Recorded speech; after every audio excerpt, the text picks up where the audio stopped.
आपल्या इकडं लातूर ना, लातूरच्या जवळ एक खेड आहे बोरगाव. कोणतं गाव? बोरगाव. बोरगाव. बोरगाव येथून हे मुलाचे वडील आलेले आहे. काय नाव तुमच्या मुलाचं? भजनदास राजभाऊ काळे. काळे. बोरगावचे काळे का तुम्ही? हं. बरं बरं. आणि किती मुलं मुली तुम्हाला? मला एक मुलगी आहे, 3 मुलं आहेत. एक मुलगी 3 मुलं आहे.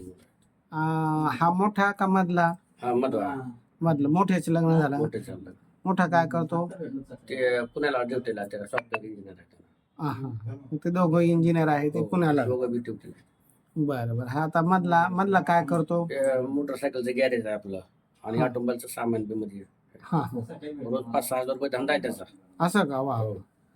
बरं बरं. आणि शेती आहे तुम्हाला? शेती 3 एकर आहे मला आणि घरदार म्हणलं तर 25-30 लाखाचा बंगला आहे माझा. 25-30 लाखाचा बंगला आहे. बापरे, लय मोठा बंगला तिथं बांधला. आल्यावर कळल. हा. तिथं आल्यावर कळल. बरं बरं. आता 25 बाय 65चं बांधकाम आहे. 25 बाय 65चा बांधकाम. वा वा, छान. आणि तुम्हाला माझी माहिती कशी मिळाली? माहिती म्हणजे युट्यूबवर बघितलं मी. आता मी 3 महिन्यापासून तुमचे व्हिडिओ बघतो ही समजा युट्यूबला. हा हा. रोज मग आता सध्या तर काही पावसाळ्याचा वाला काही काम नाही त्यांना, मग तो रोज 2 तास तुमचं काय बघतो मी युट्यूबवर. ते प्रामाणिकपणानं बोलणं, समजा तुमच्या हाताने बरेचसे सुरेखी जमणं, हा ते जरा आवडलं मला जरा. हा हा. आता 2-8-3 महिने बघतो म्हणजे ते रोज नवीन